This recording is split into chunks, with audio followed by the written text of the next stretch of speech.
The bleeding was intense. It was everywhere. It was pooling on the floor. And finally, I felt pressure and reached down and had in my hand a complete amniotic sac with my baby floating inside it. And I saw him.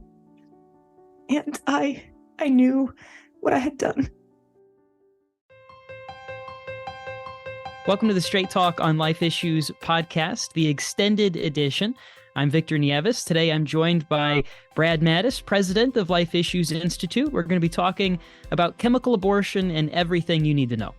Yes, and it's really a big issue and should be important to every American, Victor, because in America, it's estimated that 70% of all abortions done in our nation are done with chemical abortion pills.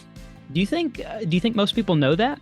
Because in my experience, I kind of doubt it. I don't think that most people are aware. When I hear about abortion, my brain goes directly to the horrible images, the things that we've all seen of maybe partial birth and late term and stuff like that. I think it's easy for chemical abortion to kind of fall to the wayside. Do you think that's true?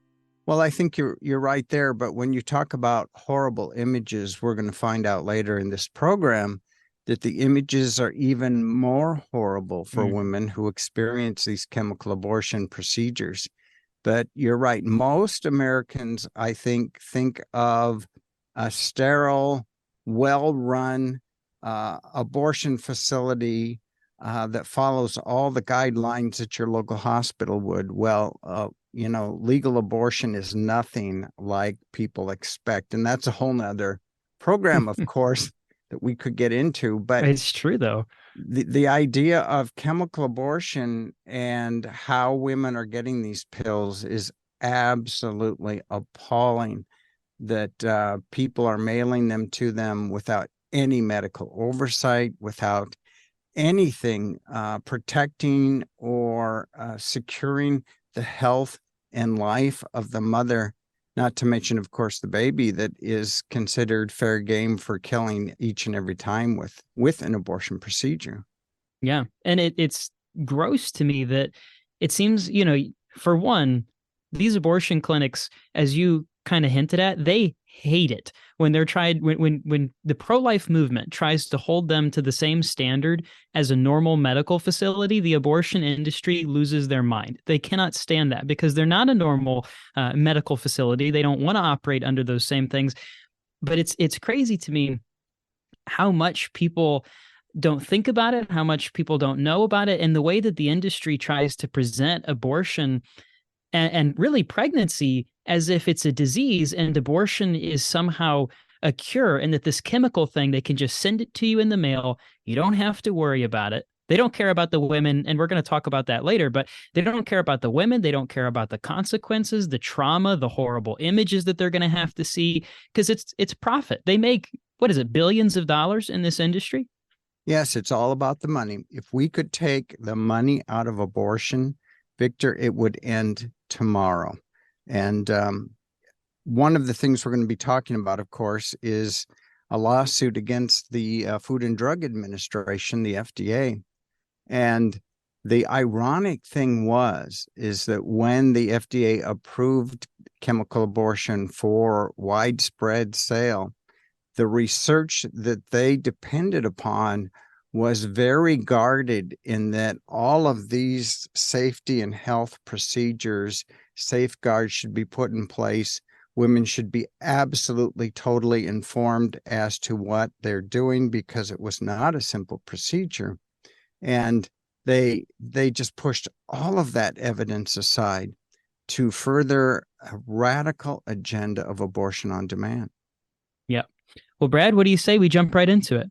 Let's do it. First of all, we have Eric Baptiste. He serves as the legal counsel at Alliance Defending Freedom. We'll get an excellent legal perspective from him. We also have Dr. Christina Francis. She's a board-certified OBGYN. She knows what she's talking about. She has a lot of experience. She also works for the Charlotte Lozier Institute. And of course, we have Elizabeth Gillette, and her story is just profound. She has firsthand experience with exactly what we're talking about, the way that these clinics, quote unquote, will pressure these women in. Her story is absolutely amazing. Chemical abortion makes up an estimated 60% or more of all abortions done in the United States. Dr. Francis, briefly summarize what chemical abortion is. Yeah, thank you, Brad, and thank you for having me on today. So, chemical abortion, we're typically referring to a specific protocol, two specific drugs called mifepristone and misoprostol. And just to explain to people what that means, the mifepristone is the first drug that women take to induce an abortion. So, it's not the same thing as like the morning after pill or Plan B or anything like that. What it does is it binds to a receptor meant for a hormone called progesterone, which is a key hormone in early pregnancy that helps sustain that growing baby. And essentially what that leads to is a cutting off of essential nutrients and oxygen that that baby needs. And so it leads to starvation of that baby and most times leads to the death of that preborn child. And then 24 to 48 hours later, the woman takes a medication called misoprostol, and that starts her uterus to have contractions, essentially puts her into labor. And then she delivers the baby as well as the placenta and any other pregnancy related tissues. So when we talk about chemical abortion, that's the two drug regimen that we're typically referring to. Now, many people on the left say that chemical abortion is safer than Tylenol. Is that true? And if not, how can they say that? Well, it's a really good question how they can say that actually, because last time I checked, Tylenol doesn't have a black box warning on it from the FDA about the severe complications that are possible. Also, if you look at the medical literature, it says something very different. When we look at the medical literature, what it shows is that chemical abortions have up to a 4 times higher complication rate than surgical abortions. And about 1 in 5 women who take these drugs will have some sort of complication related to it. When we think about the number of abortions that are being done this way in this country, that amounts to tens of thousands, if not hundreds of thousands of women every year who are experiencing these kind of complications. For those of us who are practicing medicine, we're seeing women come in with really heavy bleeding, retained tissue, infections, needing emergency surgeries, blood transfusions, IV antibiotics, things like that. So this is not a benign medication. This is not a benign drug. People end up in the emergency room after taking Tylenol too. But my pushback to that is, yes, you're right, they do. When they take large amounts of that drug that are not FDA approved. But what we see with chemical abortion drugs is when women take and girls take the dosage that has been approved by the FDA, they are having complications. That's a much different situation than someone who overdoses on Tylenol. Well, Eric, are all of these adverse side effects being tracked and reported? Absolutely not. The FDA has, since the beginning, refused to actually meaningfully track these adverse events. The FDA doesn't want to know about that complication. It only wants to know about deaths. Dr. Francis, what has been the impact of these drugs on a woman's body long term? Do we know anything about that? So a lot of the complications that we see manifest immediately, the ones that I discussed before, the heavy bleeding and retained tissue and things like that. So there's some interesting data out there that shows that the drug itself, mifepristone, may increase risk of depression. Even apart out of the abortion context, just the pharmacology of the drug could increase depression risk. But then when you combine that with the mental trauma that we know goes along with abortion in general, that increases a woman's risk of depression, anxiety, substance abuse later in life. I'm hearing on a regular basis is that women who take these drugs are not being adequately counseled about not only what they're going to experience from sort of the physical side effects that they're going to experience, but they're not adequately counseled that they are going to see their baby. And many women are not prepared for this. They're told that it's just going to look like blood clots or something like that. But many women are saying, no, I saw my baby and it was recognizable as my baby. And they told me to flush my baby down the toilet. And there's no way that I can do that. I mean, this is so traumatic, so awful for women. And this is not being talked about.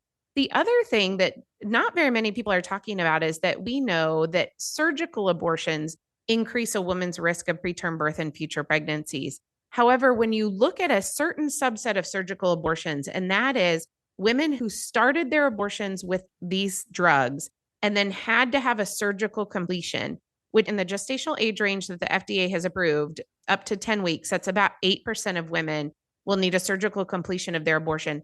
That subset of women have a 300% increased risk of preterm birth and future pregnancies. We also know that women who have a history of preterm birth have a higher risk of cardiovascular disease and stroke later in life. So this is a ripple effect on women's health that doesn't just manifest itself in the immediate time frame, but also potentially for the rest of her life. Thank you. Now, Brad, I want us to take a listen, if we can, to Elizabeth's story, because it is truly heartbreaking. Elizabeth, as I understand it, Planned Parenthood really coerced you into the abortion, and it seems like you didn't actually have any choice. If you wouldn't mind, could you please share your story with us? Yeah, the coercion started. There was a sense of urgency. So there really was no option to have any counseling. It was you make an appointment, you come in, you complete your abortion. But I felt such a sense of need to protect my boyfriend and his future because I had gotten pregnant and was therefore ruining his future. I went along with this appointment. The day we got there, we put $800 cash on the window. The receptionist was very businesslike. I asked her if there was any way I could get any kind of refund if I changed my mind. And again, the coercion started. She became angry and hostile. She said, well, you're already here. I guess you can have a refund for whatever portion of the procedure you don't have, such as if you go into the office, you're going to pay for that. If the doctor comes in, you're going to pay for that. If you receive an ultrasound, you're going to pay for that. So if you want to leave at any point, you're still going to be paying. You're not going to get a full refund. I went in. Everyone knew I was on the fence. Everyone was reassuring me that this was what was right. This was what was best. There was no counseling. I was told that a chemical abortion would be like a double period. I would experience some heavy cramping, some like double bleeding. It would be over very quickly. I could go back to work the next day. I laid down for an ultrasound and received a transvaginal ultrasound. The doctor had the monitor away from me, and I asked her, I would like to see my ultrasound. She said that wasn't their policy, and I became insistent, and I said, I need to see the ultrasound. I need to see my baby. And this is where the coercion really ramped up because she knew I was on the fence. Everyone in that office knew I wanted a refund. I had been asking about coming back later. She turned the ultrasound machine monitor around and the wand was moving inside me, but the picture was not. So she had taken a still shot of my ultrasound and shown me a photograph. And she said, look, I'm so sorry to tell you this. I'm so sorry. Your baby's not viable. There's no heartbeat. Your baby's already died. She was giving me an out, I think, your baby's already died, so you're not killing your baby. So therefore, go ahead and take this pill, which is ridiculous because if my baby was dead already, I wouldn't have needed the first medication. I could have just probably used the second medication. But in that moment of fear and of confusion and a boyfriend thinking, oh my God, we're not bad people and collapsing onto my chest and thank you, this is wonderful news. I was devastated. And I still could not take the pill. The doctor ended up ushering me into her office, at this point getting pretty hostile. And she said, I have patients that are waiting for this room, so I need you to take this pill quickly because we need to move on with our appointments. And I waited in her office for upwards of 45 minutes, crying, begging my boyfriend to take me out of there. He wouldn't, and the only way to get out of there was to take that pill. And I did. I took the pill and went home. I was living with my parents at the time. The following day, I took the second pill and I proceeded to have a miscarriage or complete the abortion. I proceeded to complete that abortion in the bathroom. Nothing prepared me for the level of pain. It was labor. I've had 4 children since then, and it was active labor. The bleeding was intense. It was everywhere. It was pooling on the floor. And finally, I felt pressure and reached down and had in my hand a complete amniotic sac with my baby floating inside it. And I saw him and I knew what I had done and I flushed him and he is buried in a septic tank at my parents' farm. And the ramifications of that choice and of that coercion follow me today. I was diagnosed with post-traumatic stress, which I still suffer from. I suffered from an eating disorder, broken relationships, self-hatred, guilt, just so many complications that were not even presented to me as a possibility. And they hit me like a ton of bricks. And it's been over 10 years and I still suffer. Elizabeth, before we move on, I just got to stop and say that I am absolutely shell-shocked by what you have shared with our listeners today. I can't imagine what it was like for you to undergo that, see your baby when you had been lied to, and then talk about flushing your baby down the toilet on your parents' farm. That was just So much to comprehend. We have more of Elizabeth's story that I want our listeners to be aware of. I sat down with Elizabeth and Tammy Morris, who both told us their stories. And I'll tell you, people, that is compelling. About compelling 20 minutes of video that I don't think you want to miss. So you can catch that at our website at lifeissues.org, lifeissues.org. Eric, let's get into some of what we can possibly do to end this death drug. There are what we call abortion shield laws popping up in blue states that give coverage to abortionists and other people who send chemical abortions into red states where it is illegal to dispense chemical abortion pills. What can be done with that to stop it? Yeah, I just have to say, Elizabeth, thank you so much for sharing your story. It's heartbreaking for me to hear. And I feel like we all let you down, like, where you weren't getting the support that you needed. It personally just makes further my resolve to get personally more involved in the life movement and make sure I'm there on the sidewalk praying and helping women out, because it's just devastating that you didn't have the support, the education from the doctor to give that informed consent, and the pressure that they're doing. It's just terrible. And as Dr. Francis noted, just the way that doctors now prescribe this, across state lines remotely, it just increases the coercion and the pressure on women. And there are red states who are trying to protect women and girls from these dangerous drugs and building up walls and protections. But then these blue states, as Brad, they're trying to undermine these red states. They're actively saying this. Even the Biden administration is saying this. They want to do everything possible to make these drugs accessible and available to women in all 50 states. I can say we're doing our best to fight back. And one example is what Alliance for Defending Freedom is doing with our clients, such as APLOG, the Alliance for Hippocratic Medicine, 2 other medical associations, and 4 individual doctors. We've sued the FDA over its illegal approval of these drugs and also the subsequent removal of any basic safeguard for women and girls who do take these drugs. In particular, the removal of in-person dispensing, where you can confirm gestational age, identify life-threatening ectopic pregnancies, and also identify coercion, whether it's human trafficking or pressure on a woman. At least you have that potential of a doctor interaction. They even removed the doctor in 2016. You don't even have to see a doctor anymore, just someone who's licensed to prescribe medications in the state. We are pushing back. We sued in federal district court in Texas. We prevailed on all of our claims in that district court. It's now pending appeal by the FDA and the Biden administration in the Fifth Circuit Court of Appeals, which is based down in Louisiana. We're awaiting any day now for a decision. Hopefully it's going to be positive. Well, many people on the other side are saying, Eric, why are you bringing this up 23 years after the FDA authorized and approved chemical abortion as safe for women? Well, there's something that the FDA has created. They've created barriers to taking them to court over an illegal and dangerous approval of a new drug. There's something called, you have to file a citizen petition with the agency, challenging the agency over its approval. And one reason they do that is because it's a closed process when it comes to a new drug application between the manufacturer and the agency. They don't let other people weigh in during that time period. So you have to wait until they approve a dangerous drug, and then you have to file a citizen petition. That's exactly what our clients did in 2002. Just a little over 1 year after the FDA approved this drug, they filed a robust, highly detailed. And what the FDA did for the next 14 years was stonewall our clients and did not respond. By regulation, they're supposed to respond in 180 days. Eventually, it took them upwards of 6,000 days to respond to our clients' 2 citizen petitions. So this is the first time we were able to go to court, because on the day they rejected the first petition, the FDA did a wholesale change to the regimen. So our clients went back again to the drawing board and filed a new citizen petition. And December of 2021, they finally denied that petition. And we said, enough is enough. We're going to go see you in court for everything that you've done. And shortly thereafter, we filed our lawsuit and asked for court for expedited review of this, because every day these drugs are on the market, women and girls are being harmed by these drugs. Well, I would say you have cause or reason to be cautiously optimistic with your case. The district judge was very direct in his remarks. Could you share some of that?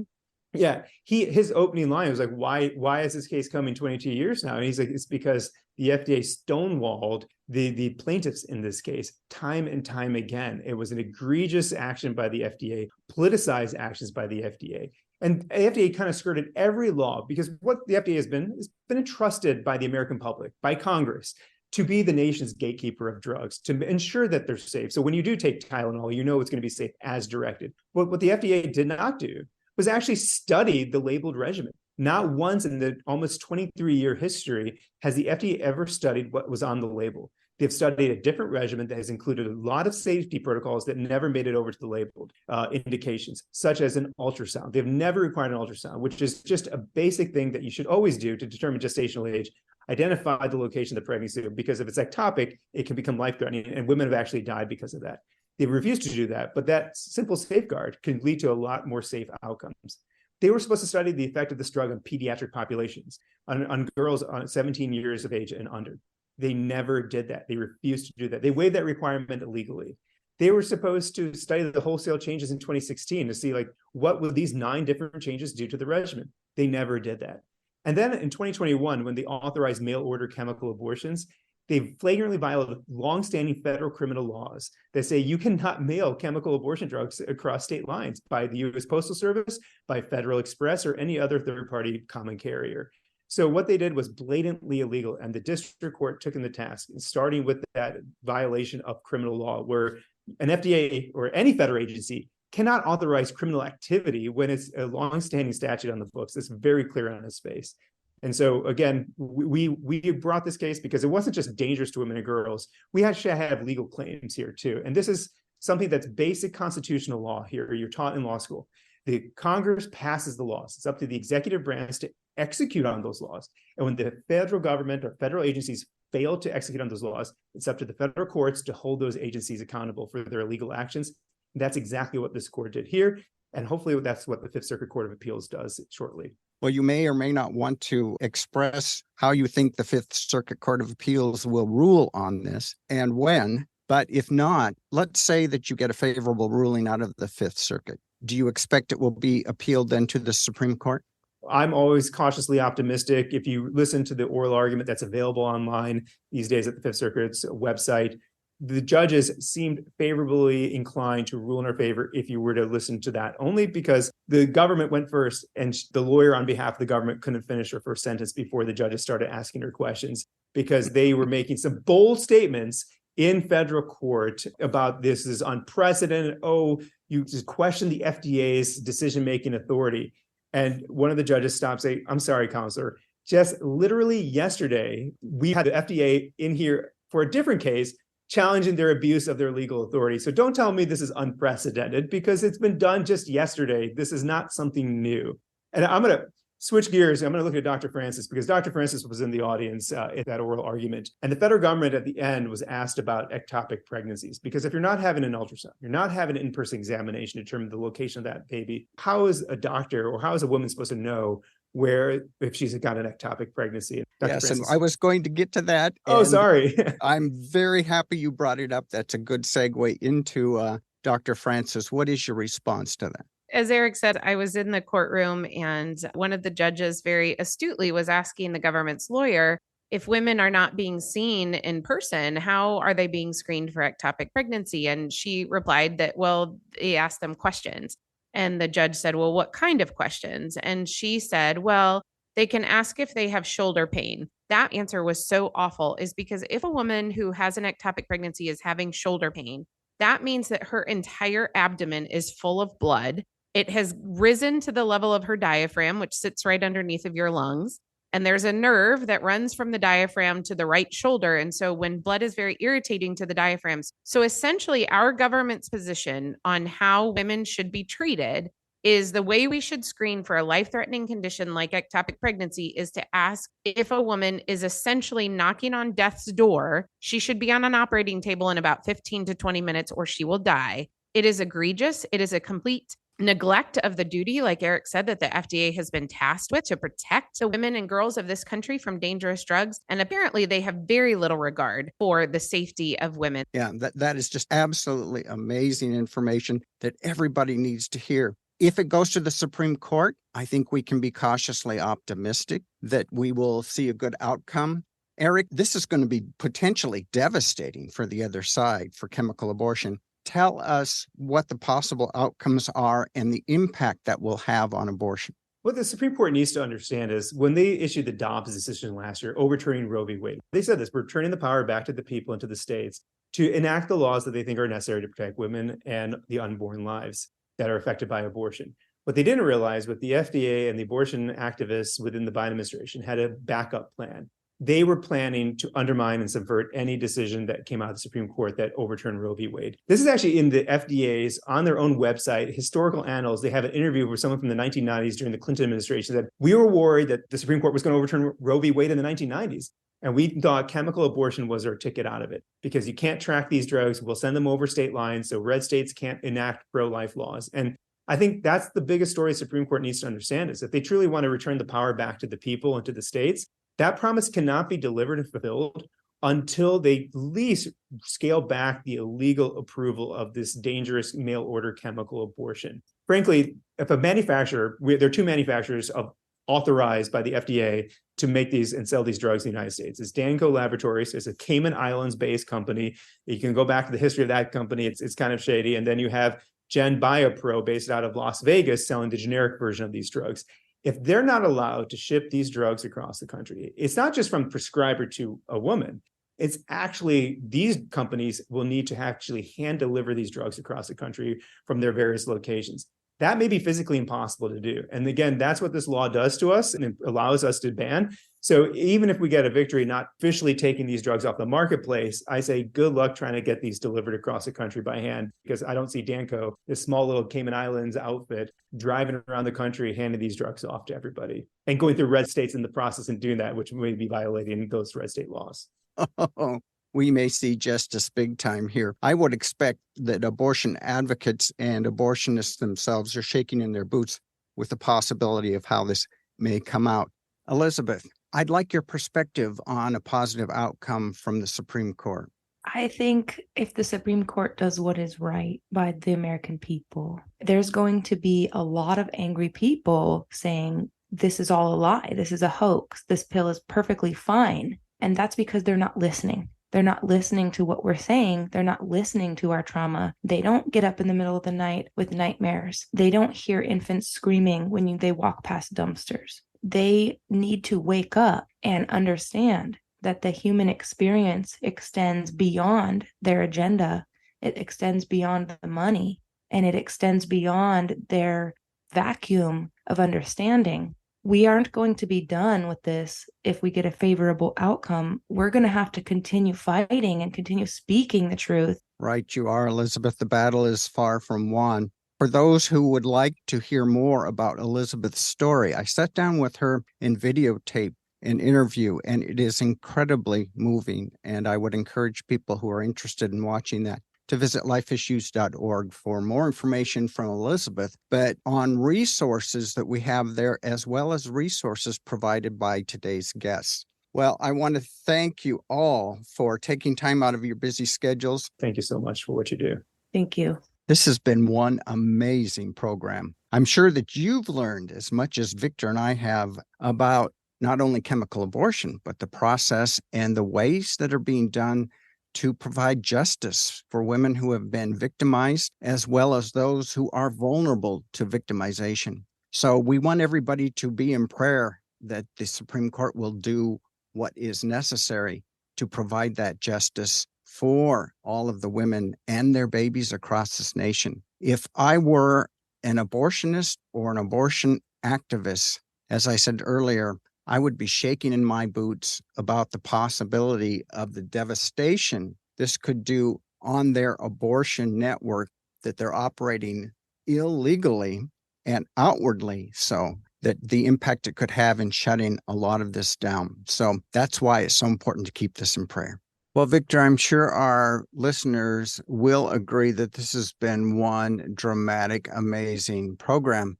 And, you know, I get so absolutely angry when I think of what the abortion industry is doing to women and their children with chemical abortion pills. They couldn't care less about the physical or mental well-being of these women. They couldn't care less about the babies that are killed by abortion.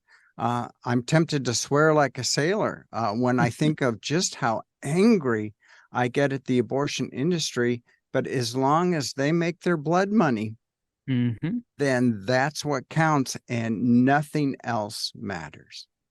Yep. They don't care. You know, the story that hits me every time I've heard it, right? Even, you know, before we had Elizabeth on today, I've heard her story in different ways. That is so profound to me, and they hide that. The industry, they hate Elizabeth's story. They hate whenever someone like her, who has lived that experience, uses that as a tool for life and goes to other women and says, listen, they're not going to tell you this, but this is what you're actually going to experience. You're going to have to be the one who sits there and sees your baby. And it drives me crazy because it's not uncommon when we talk about what we might call early abortions. It's not uncommon for the pro-abortion, advocates to say, well, it doesn't matter. It's small. It's a little baby, or they'll throw around that term. It's just a quote unquote clump of cells. What a horrible way to talk about a human being. What a terrible way to devalue the life of an innocent child. Who cares if they're small? I'm not tremendously big. We don't value humans on the scale of how much matter they have. Oh, that person's 6'7". They're, 1.5 human beings, or that person's 5'1". They're only, 3/4 of a human being. That's not how this works. And that's what they want to convince these women of, is that, oh, it's okay. Your child is small. It's going to be painless. What a horrible, disgusting thing. And when we look at the legal challenges, I hope and I pray that what we have in the courts right now deals an absolute death blow to this entire industry, the chemical stuff, all of it. This is just so disgusting. It's so sick. I can't believe that there are people who still go along with it. I'm so glad that we got to share all of this. Where are you going to get this kind of information that industry tries so hard to bury? Speaking of which, for more resources, for more information, make sure you go to lifeissues.org. We have all kinds of free resources, a video about Elizabeth's story. You can learn more about that there. We have entire pages dedicated to chemical abortion, the legal updates of what's happening in the courts, how we're taking it to them, and fighting this fight. So make sure that you go to lifeissues.org. Also, if you love this programming, there's only one way that we can continue doing this programming, and it's through the generous donations, the tax-deductible donations of people just like you. We literally wouldn't be able to continue with this pro-life education. We wouldn't be able to continue providing these resources if it weren't for your generous donations. So if you would like to support the program, once again, go to lifeissues.org. As always, be sure to tune in next time for more straight talk on life issues.